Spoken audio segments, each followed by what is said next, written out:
네, 자, 시청자 여러분, 네, 한가위 특집 천회 스페셜 오늘 아주 의미가 많은 날입니다. 이런 귀중한 날에 자 스튜디오를 찾아주신 분을 잠깐 소개해드리겠습니다.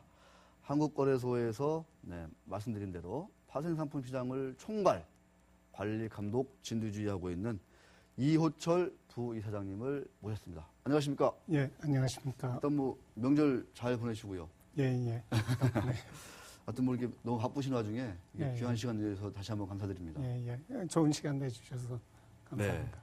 제가 우리 부이사장님 모시기 전에 정말 공부를 어떻게 어디서 많이 하셨나 이거 제가 잠깐 봤어요. 그랬더니 파리 제1대학에서 경제학 박사를 하셨더라고요. 근데 그게 그 행시 이제 고시 패스하고 나서 이렇게 하시다가 중간에 이제 예, 예. 파리 대학 가셔가지고 하신 것 같은데 예. 좀 전공 분야가 혹시 어떻게 됩니까? 전공이? 예, 저는 경제학을 네. 했습니다. 그 중에서 또 어떤 분야 예, 논문 그 중에서도 주제는? 제가 있었던 분야는 공공경제학이라는 분야에서 했었고요. 공공경제학이요? 예, 예. 네. 예, 주로 했었던 거는 이 뭐 복지 문제라든지 야. 경제 정책 문제 뭐 이런 관련된 사항들을 했습니다. 요즘 복지가 시대적인 어떤 과제이자 가장 중요한 일 아니겠습니까? 예, 예. 우리 부이사장님의 그런 그 지식과 여러 가지 경험들, 연륜들이 좀 많이 좀 여기저기서 그러니까 많이 좀 이렇게 활용될 수 있다. 이런 네. 생각이 좀 많이 듭니다. 예. 혹시 궁금한 게 개인적으로 논문은 영어로 쓰셨습니까? 불어로 쓰셨나요? 예, 불어로 썼습니다. 불어로요? 예. 야 그래서 이 말씀 자체가 상당히 좀 이렇게 부드러우세요, 이렇게. 자, 예. 야 정말 그 이력을 제가 다 말씀드릴 수 없을 정도로 아주 정말 화려하시더라고요. 일본에서도 상당 기간 또 근무를 하셨어요. 그래서 일본에 관련된 책도 많이 쓰셨는데 나중에 시간 나면 제가 그쪽에서 좀 네. 여쭤봐 드리도록 하겠습니다. 자, 우리 이호철 본부장님, 지금 시대적 요청에 따라서 여기저기 좀 많이 부르심을 당할 것 같습니다. 제가 보니까. 너무너무 기대가 많이 되기도 합니다. 자, 하지만 오늘은 일단 예. 우리나라 그 파생상품 시장에 대한 얘기를 한번 중점적으로 풀어보도록 하겠습니다. 자, 최근에 예. 뭐 국내 파생상품 시장이 좀 거래가 많이 좀 줄었다. 이런 이슈가 좀 이제 제기되면서 예, 예. 이게 잘 된 거냐? 혹자에서는 뭐 이걸 반갑게 생각하기도 하고 어떤 분들은 많이 걱정도 많이 하셨거든요. 예, 예. 근데 그에 앞서서 최근 그 세계 파생상품 시장 동향, 예, 예. 유행이랄까요? 예, 예. 패션이랄까요? 예, 예. 추이가 좀 어떻습니까? 예, 예. 그거부터 한번 잠깐 좀 짚어주시죠. 예, 예. 지금 전반적으로 경기도 어렵고 네. 특히 주식시장을 포함한 금융시장들이 상당히 어려운 상황입니다. 네. 그런데 파생상품 시장의 경우는 조금 다른 면모를 보이고 있습니다. 예컨대 세계 선물협회에서 네. 발표한 올 상반기 실적을 거래량 기준으로 보게 되면은 그 세계 파생 상품 거래량이 전년 동기 대비 약 14.8% 증가한 걸로 돼 있습니다. 증가했군요. 예, 예. 전 세계 파생상품 시장은 저렇게 많이 증가를 했는데 예, 예. 혹시 좀 이렇게 그 상품별로 예, 혹시 예. 좀 조사하신 예, 게 있으면 그것도 예, 한번 좀 예. 짚어봐 주시죠. 예, 예. 그래서 이 파생 상품이 이렇게 많이 증가할 수 있는 이유는 네. 첫 번째는 파생 상품이라는 거는 굉장히 다양한 상품군들을 갖고 있기 때문에 대체 투자가 가능합니다. 예컨대 상반기 경우 일반 상품의 경우는 47.7%가 증가했고요. 그 외환이라든지 통화 상품은 한 36%, 그리고 채권이라든지 금리 상품이 한 21%. 반면에 지수라든지 주식 시장은 조금 그 시장이 침체됐기 때문에 약간의 감소를 보이고 있습니다. 네. 저 표가 참 많은 것들을 좀 시사하는 것 같습니다. 그러니까 지금 보면은 전 세계 시장 동향을 보더라도 좀 지수라든가 이런 주식 이런 것보다는 일반 상품, 그죠? 일반 상품, 예. 통화, 금리, 채권 예. 관련해서 예, 예. 네, 이런 쪽에 좀 이런 것들을 기초자산으로 하는 네. 파생 상품의 어떤 그 유동성이라든가 예, 예. 거래량이 많이 든 거를 알 수 있습니다. 자, 그런데 우리나라 이 파생 상품 거래량은 줄었는데 줄어도 아주 많이 줄었어요. 예, 예. 이게 완전히 좀 이렇게 세계 시장 흐름과 완전히 좀 따라가는 것 같은데 네.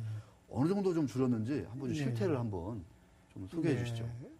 그 한국 파생상품 시장의 경우는 그 일평균 거래량으로 비교한다 그러면 예. 전년 대비 한 52.9%가 감소를 했습니다. 와, 근데 52.9%나요. 예. 이거 그런데 이제 주된 원인은 나중에 혹시 기회가 네. 나시면 제가 얘기를 하겠지만 코스피 200 선물 옵션에 대한 승수 인상 영향이 컸었고요. 아, 이거를 만약 거래량 기준이 아닌 거래 대금 기준으로 한다 그러면 전년 대비 한 1.2% 감소된 수준이고요.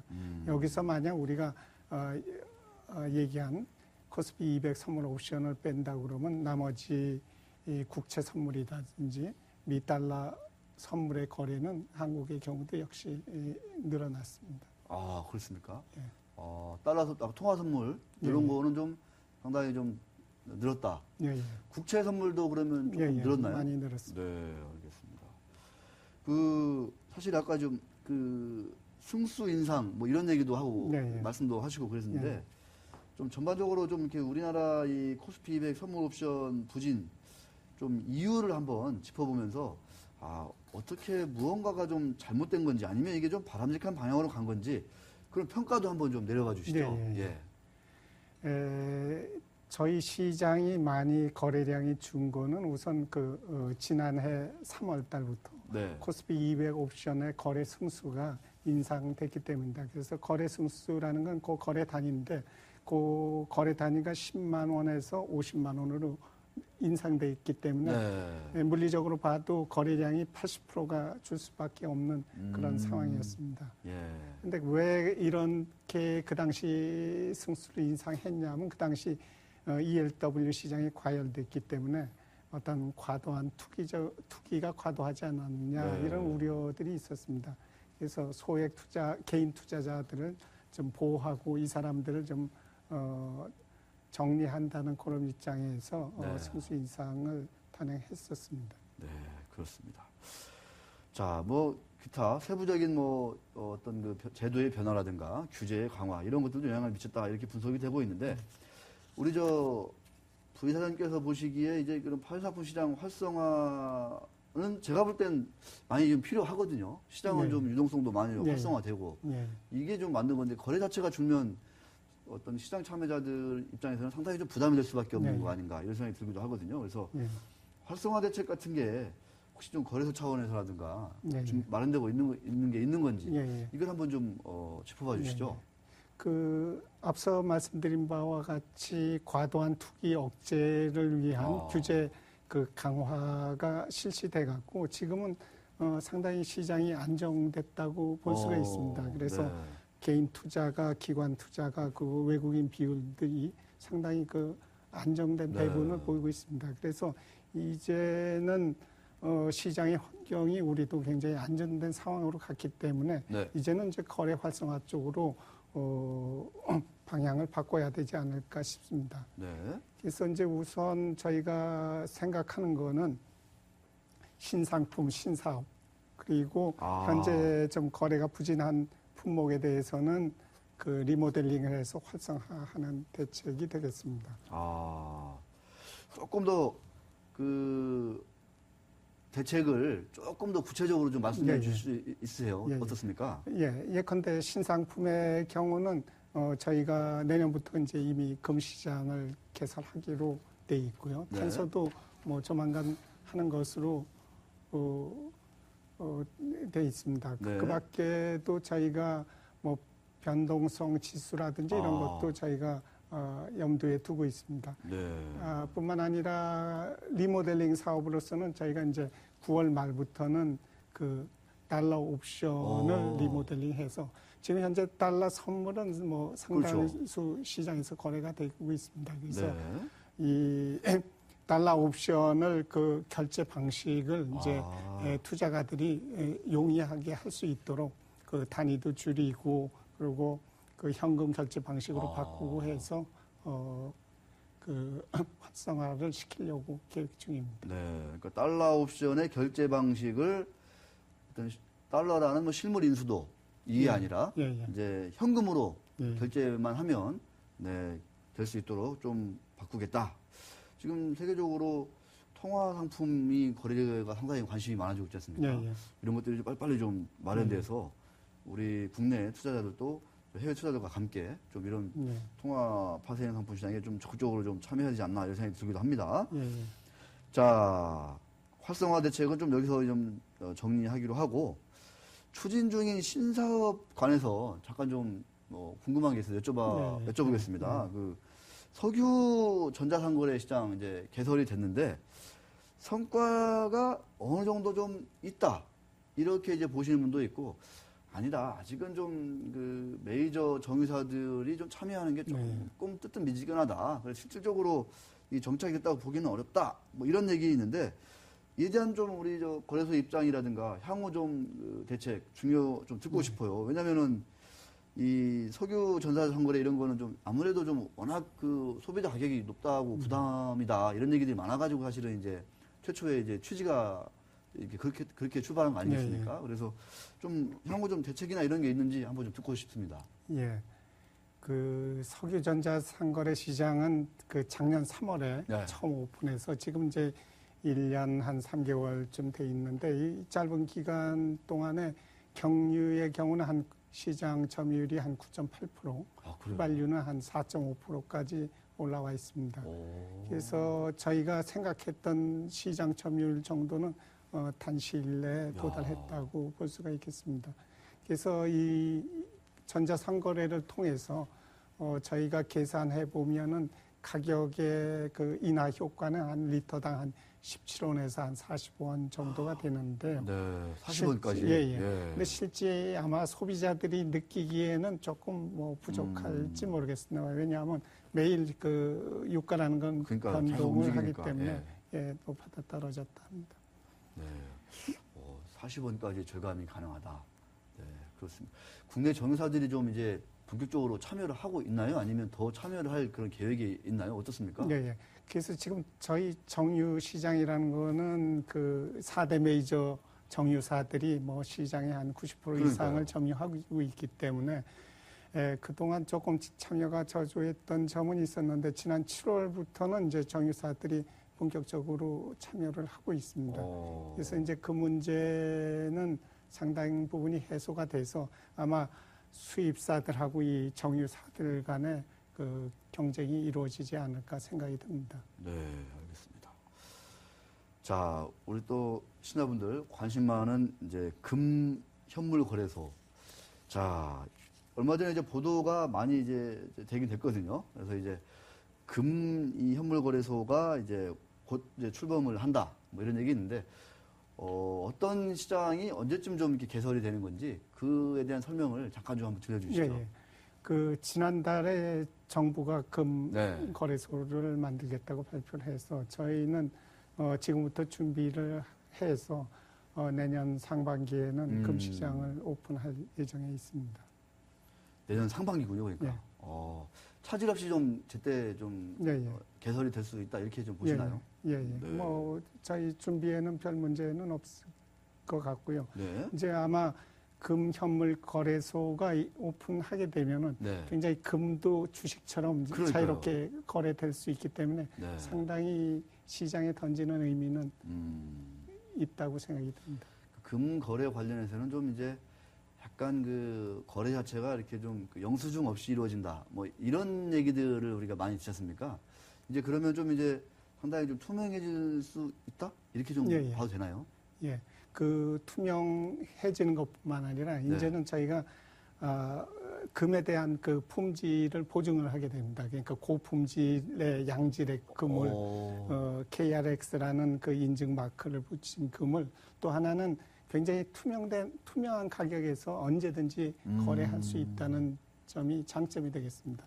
예컨대 예전에 금반지를 사더라도 자기가 막상 이제 시장에 나가서 팔 때는 제값을 못 받는 경우들이 상당히 있었을 겁니다. 그러나 지금은 이제 거래소에서 마치 주식 가격처럼 거래가 되기 때문에 내가 얼마에 사고 얼마에 팔 수 있다는 것들이 이제 보장이 된다고 보면 되겠습니다. 맞습니다. 금반지를 살 때는 비싸고 또 팔려고 하면 또 엄청나게 좀 손해 보는 그런 구조지 않습니까? 예. 근데 그 괴리가 차이가 좀 줄어들 수 있다.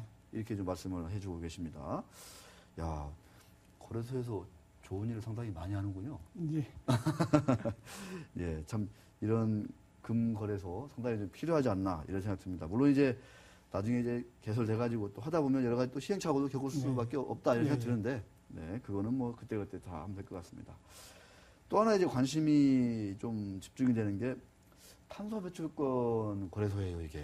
네, 이게 네. 이제 신재생 에너지 이런 얘기도 많이 좀 나오고 있으면서 또 환경 오염 이런 것도 많이 걱정도 네, 하지 않습니까? 예.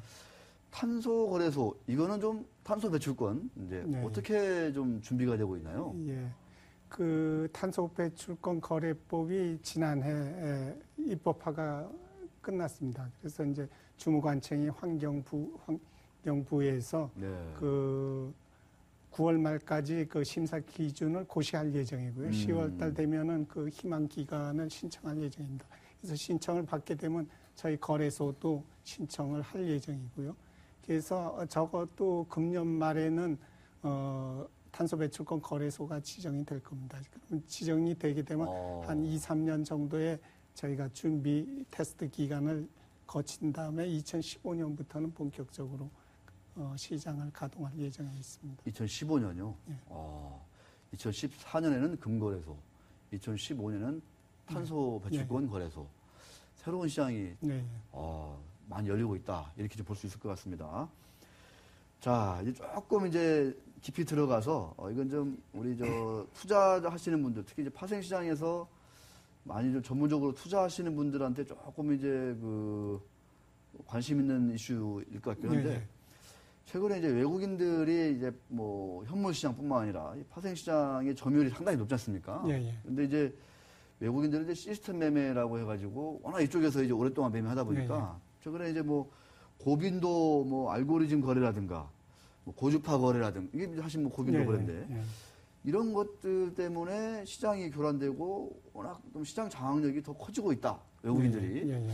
우리 국내 기관 투자자나 개인 투자자는 그래서 이 어차피 이제 제로섬 게임이 또 파생 시장인데 예. 아무리 좀 뭐 신기가 있어도 총명해도 좀 이겨낼 수가 없다, 감당할 수가 없다 이런 좀 얘기를 제가 좀 주변에서 많이 들었거든요. 예, 예. 좀 거래소 차원에서 이런 그 알고리즘 거래라든가 여러 가지 외국계 투자자들의 해외 투자자들의 어떤 그 선진 기법으로 무장한 이런 투자 기법 어떻게 좀 입장을 정리하고 계시고 향후 뭐 좀 관리 대응 방안 이런 거는 좀 네. 어떻게 좀 잡고 예, 예. 있습니까? 예, 그 프로그램에 의한 알고리즘 거래라는 네. 거는 지금은 이제 어떤 거래 기법의 하나로 정착됐다고 예. 봅니다. 그래서 이거는 자동적으로 사람이 손으로 주문을 내는 게 아니라 어떤 조건들이 이루어지게 되면은 프로그램에 의해서 되기 때문에 뭐 1초에도 뭐 수십 번, 수백 번의 거래가 이루어지게 됩니다.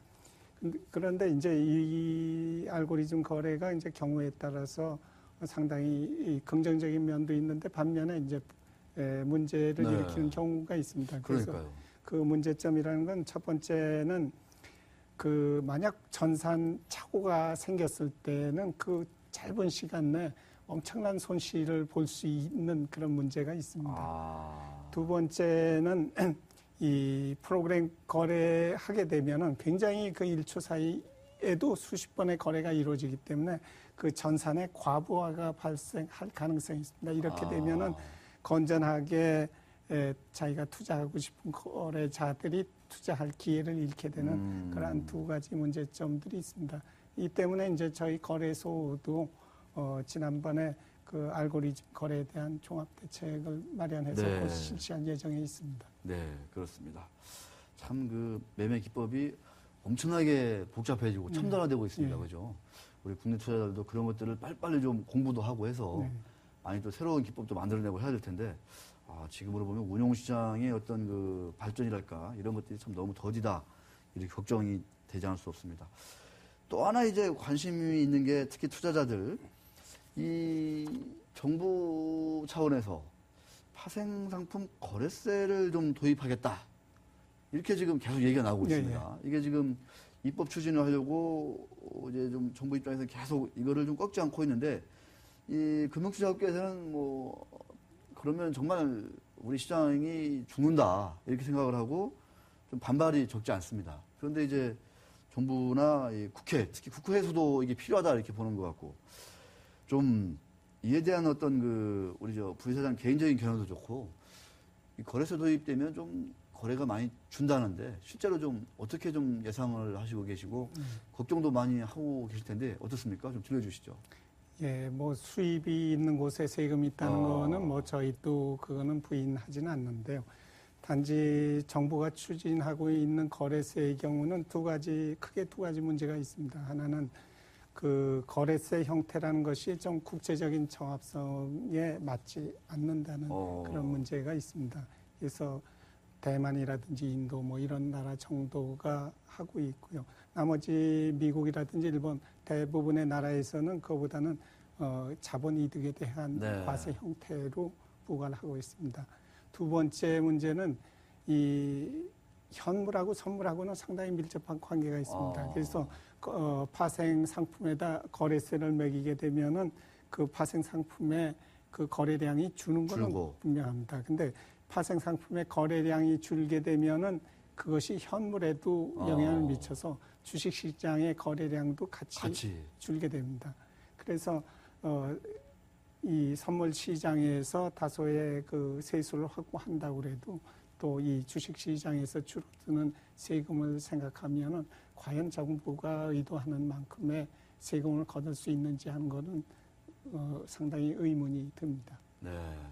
자본시장연구원 조사를 보니까 오히려 이 거래세를 부과를 해서 이제 세금을 걷어가면 이제 세수가 늘 것 같은데 오히려 많이 준다 이렇게 나오고 있는 거죠. 그러니까 현물 거래가 같이 줄기 때문에 네, 줄 수도 있다는 그런 예상을 할 수가 있죠. 네, 그렇습니다. 좀 이렇게 뭐라고 해야 되죠? 이렇게 좀 그 통찰력 있는 좀 미래를 내다보는 그런 좀 정책 이런 것들이 좀 아쉽다 이런 생각이 듭니다. 저는. 그래서 저희 입장은 좀 시장을 키워서 세금을 걷어들이는 것이 바람직하지 않느냐 그런 생각이. 가뜩이나 지금 그래도 많이 줄고 있는데, 네 그렇습니다. 자 거래소 이건 이제 거래소 내부적인 이슈일 수도 있고 그런데요. 좀 짧게 좀 답변해 주시면 좋겠는데.